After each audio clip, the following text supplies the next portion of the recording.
Welcome to Barbells and Motherhood. I'm your host, Julianne Bali, owner of Motherhood Barbell. I'm a pregnancy and postpartum athleticism coach, CrossFit Level 1, and mom of 3. On this podcast, we discuss all things pre- and postnatal exercise, bust common myths such as don't lift over 20 pounds, educate about core and pelvic health, and explore all facets of motherhood. If you're a pregnant or postpartum mom that likes to throw around barbells, want to learn more about your pelvic floor and core, and looking for real research-based exercise guidance in any season of motherhood, this podcast is for you. All right, everyone. Thank you for joining me for another episode of Barbells and Motherhood. Today, I have my friend Laura with me here today. She is a fellow pregnancy and postpartum athleticism coach, but she has another quite extensive background as well. And I would love, Laura, for you to go ahead and introduce yourself and who you are and what you do. Yeah, absolutely. Thank you so much for the opportunity to chat with you today. So you've introduced me briefly. I am a pregnancy and postpartum personal trainer, pregnancy and postpartum athleticism coach, and it's my mission to help people stay active during pregnancy and achieve their strongest postpartum recovery. So in a nutshell, that's what I do. I've been doing this work for about 5 years. And before this, I have a long background in academia. So this has been a late career pivot for me. Yes, you and I we both had different backgrounds. And I started in music and education, which my education background has been very, very helpful for what I'm doing now because I do a lot of educating. But tell us about what you used to do in your background. Yeah, absolutely. And one of the reasons I brought it up is because I know you have that very, very background. And so I just think it's super fun to see people who have come to this field from so many different places. So my background is in research science. I'm a PhD trained scientist, and I worked in oceanography, biogeochemistry, and I did that for about 20 years before very dramatically changing tacks. So what brought you to the classic question? What brought you to pre and postnatal? Well, I have the classic answer, which is very much inspired by my own experiences, right? So when I got pregnant with my first baby, it was a time in my life where I was very athletic. I was doing triathlons, I was running half marathons, I was doing a lot of kettlebell strength training. And throughout that pregnancy, obviously, I wanted to keep doing all the things. And really the only advice I got from anyone was from my kettlebell coach, who strongly advised me not to deliver the baby on his gym floor every single class. That was the ask. And so, I was really going it alone there. And postpartum, really hoping for that clean return to exercise, which of course didn't happen. So somewhere between my pregnancy and delivery, I developed a prolapse. And so when I went for my first run at 6 weeks postpartum, it felt like crap. And so at that point, I really had to go back to the drawing board and figure out what was going on with me and figure out how to get back to the things I wanted to do. Because even 6 years ago, my daughter is 6 now, all the resources we have today didn't exist. I mean, it's just amazing what has happened in the last 6 years, absolute revolution in this space. But 6 years ago, it wasn't there. And so I really dug into the few resources that were available, and had to really put together my own trajectory. And I fell in love with the stuff I was learning about postpartum exercise, pelvic health, and really wanted to bring that to more people. And so the rest is history. Yes. Oh yeah. That is so many of us having our own experiences. Many of us. Wait a second, hold up. This is not what I thought it was going to be. And why didn't anyone tell me? And so, yeah, I think that those are really hard experiences to have, but then really valuable because then we get it. We understand, we know that we don't want someone else to go through that. And so, yeah, thank you so much for that introduction. And I'm in the same boat as you, just like, okay, let's get this information to as many people as we can. So I love that so much. And so today, the topic that I wanted to focus on with you is the idea of starting over, because pregnancy and postpartum serve as a very perfect example of starting over, and especially obviously postpartum, in terms of fitness and returning back to the things that we like, but then also our life is different. And so I wanted to kind of go through a few different times in our lives that we've had to start over and what that's looked like and how we've kind of made it through that. So I'd love to ask, you can do pregnancy or postpartum related, or what is another experience in your life where you've had to really start over, and how did you navigate that? Sure. I feel like starting over has definitely been a theme in my life, particularly in like the last, let's say 6 years, which is the time that encompasses my career transition. So that is when I went from my academic career to this fitness entrepreneurial career. It's the time that encompasses 2 postpartum resets. And it's also a time that encompasses a breast cancer diagnosis, treatment, and recovery. So in the last 6 years, I have started over a lot in a lot of different contexts. Okay, so restate the question, because I've gone off on that little tangent about the different opportunities to start over. Yeah, so I was just saying, choose one of them and kind of dig into what was that like? What did it look like? How did you navigate starting over? Yeah, okay. Well, I think the most relevant will obviously be that postpartum recovery. And I think, what I think is so interesting about post pregnancy and postpartum is, I think for a lot of people, I'm certainly not everyone, but for a lot of people, until pregnancy and postpartum, we take this kind of linear progression through life, like through our athleticism, through our hobbies, through our career.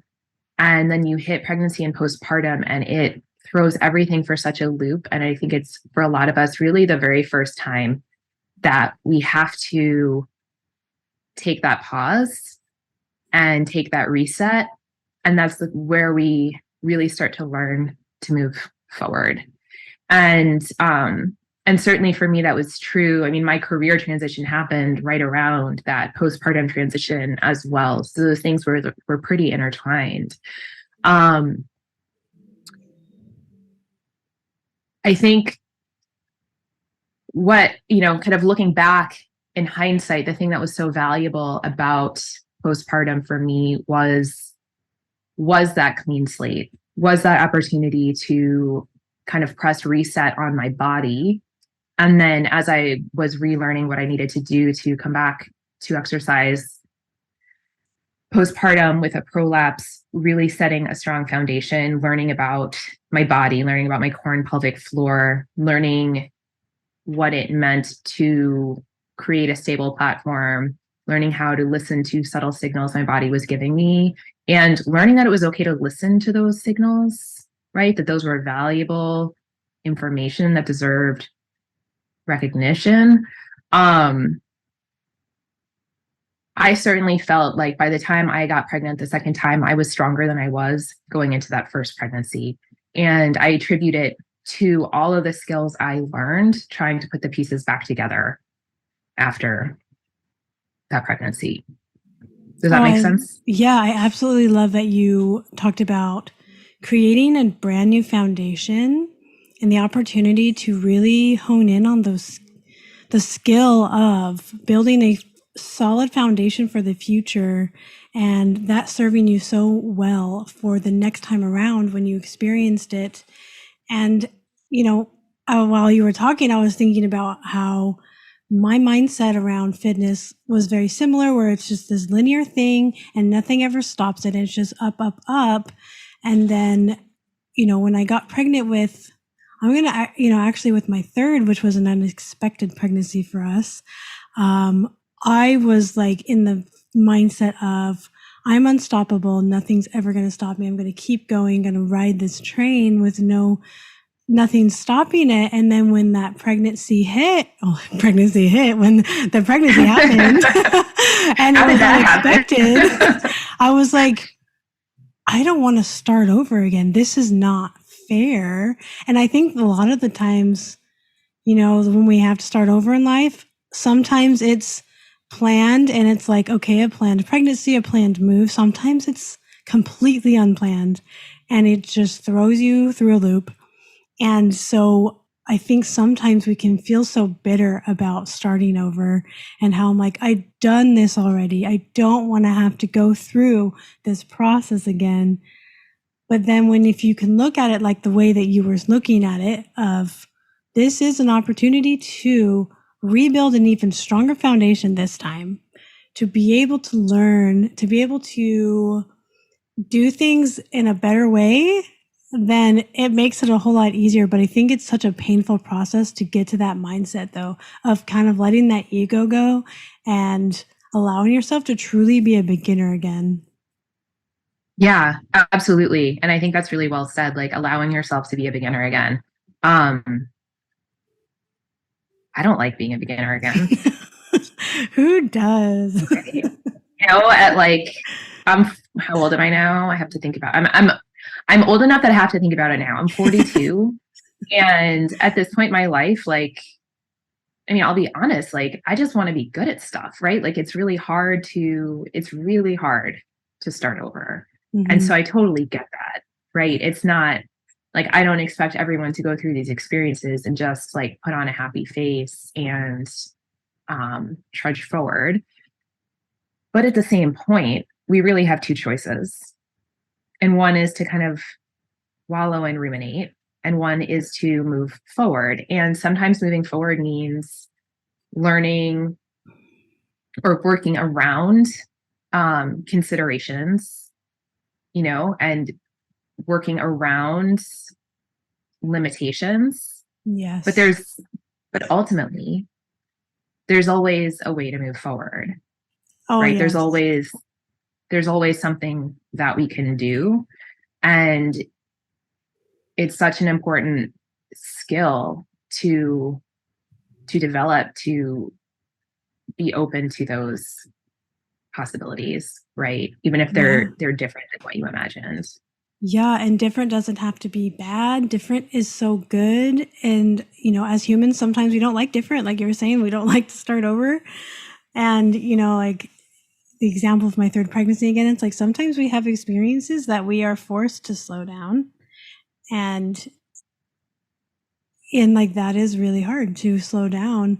And you were talking a little bit about how you were a breast cancer warrior, and I'd love if you feel comfortable to be able to dive into that a little bit of, was that something in your life that came as an unexpected slowdown, an unexpected chapter? And was that also like, what did that look like in the sense of starting over with that experience? Yeah. I'm happy to talk about it. Yes, it was very, very much unexpected. That diagnosis came out of the blue and really, just hit me like a truck. And, obviously it's a very different type of transition. It's a very different type of starting over. The side effects of treatment are like pretty devastating, right? Like in the last year, I've gone through chemotherapy. I've had a double mastectomy. I've had radiation. My body is very, very different than it was before I went through this experience. And, and in the same note, like some of those same skills, the ability to start over, have really been beneficial. Right. And it's a weird thing to say. Like, I'm grateful that I went through postpartum twice before this, because I've had that experience of having that physical reset. This isn't the first time in my life where I have had to take a forced pause, that I've had to start with a clean slate. And actually, like, one of the things that soothed me when I started on my treatment journey, treatment safari, I like to call it something different. I hate the word journey. But thinking about the timeline, like, it was going to be about a year. The actual, like, nasty parts of the treatment were about 9 months, right? And so for me, I was able to look at that and say, okay, like, I know what it's like. I know what it's like to take 9 months off. I know what that's like. And like, I can get through 9 months, and then I will be able to start over. And I know what it's like to start over. And that was so soothing to me, going into that.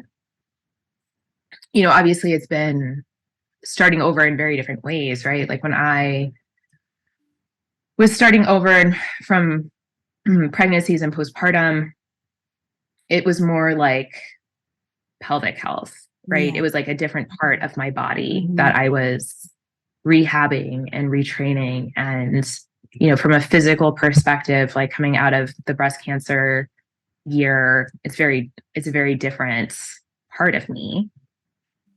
And at the same time, it has given me that opportunity to learn about a different part of me, right? And focus on a different part of me than I've ever focused on. And that piece of it has been kind of fun.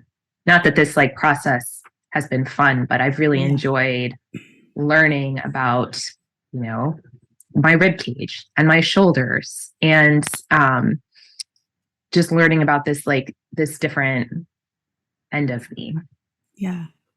Yeah. Thank you so much for sharing that. And how has it been,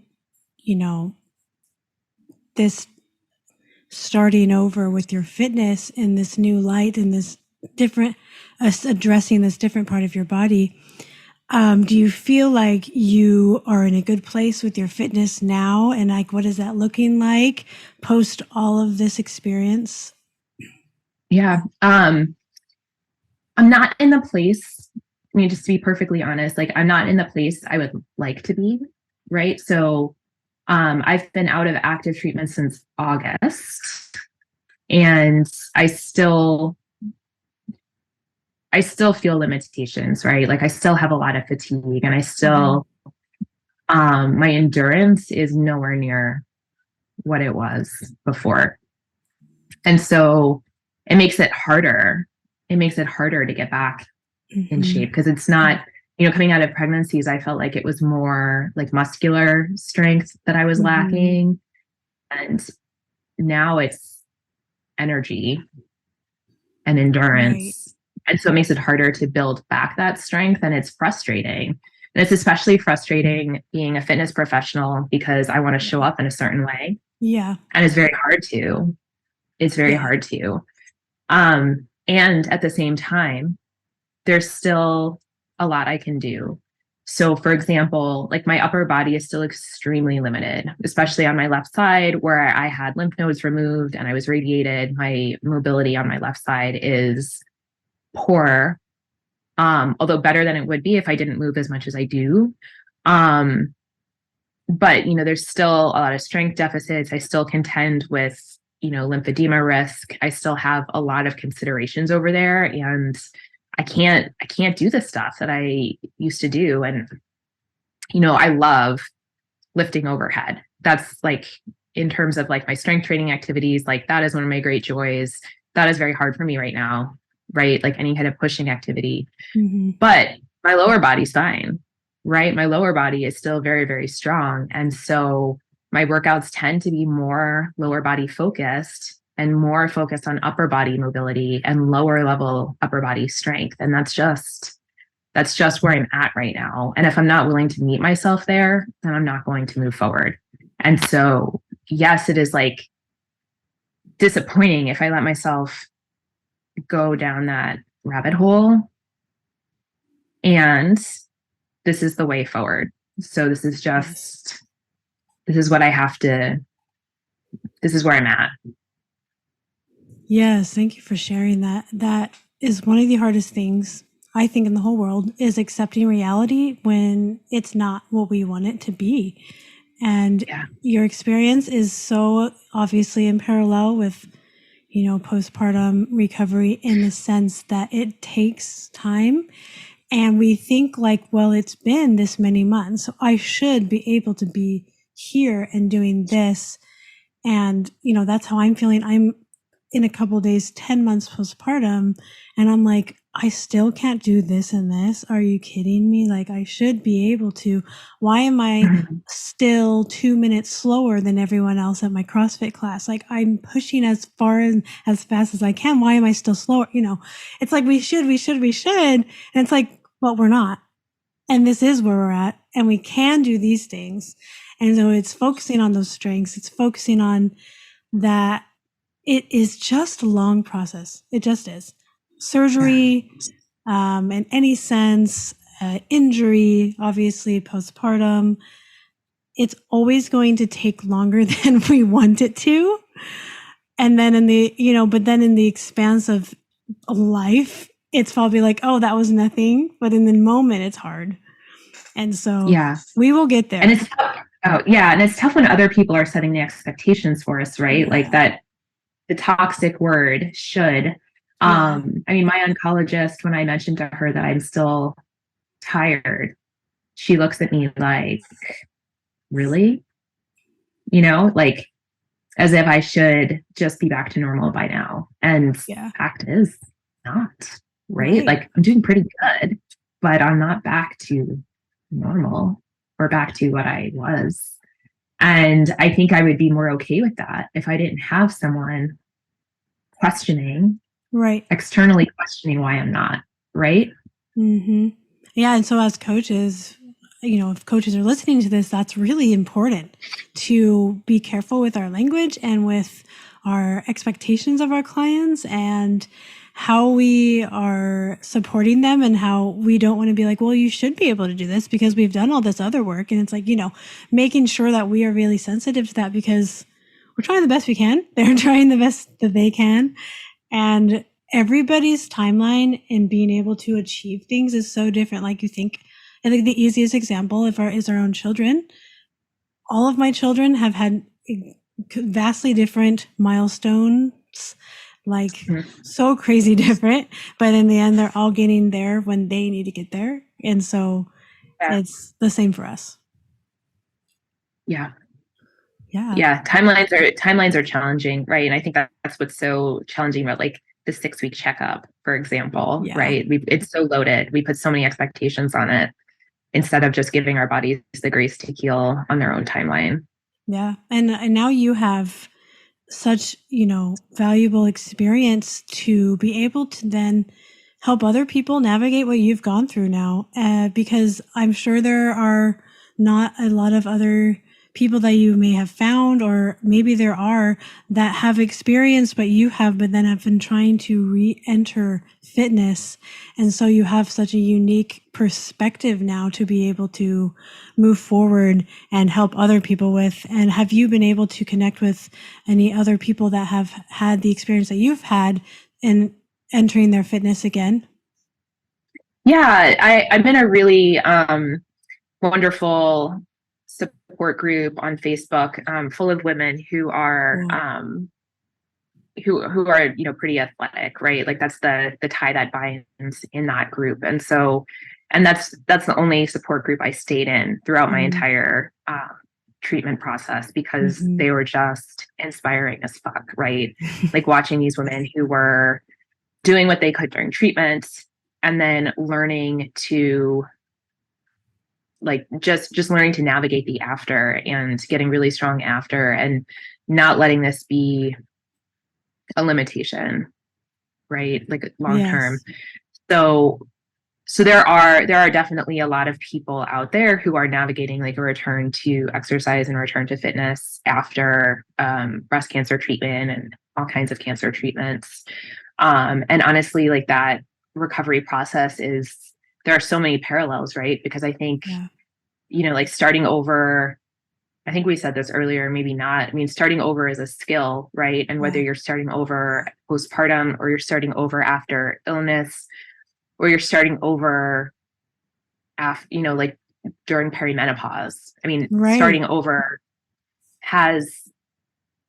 there's a lot of ties that bind. And especially in the realm of women's health, a lot of the considerations are similar.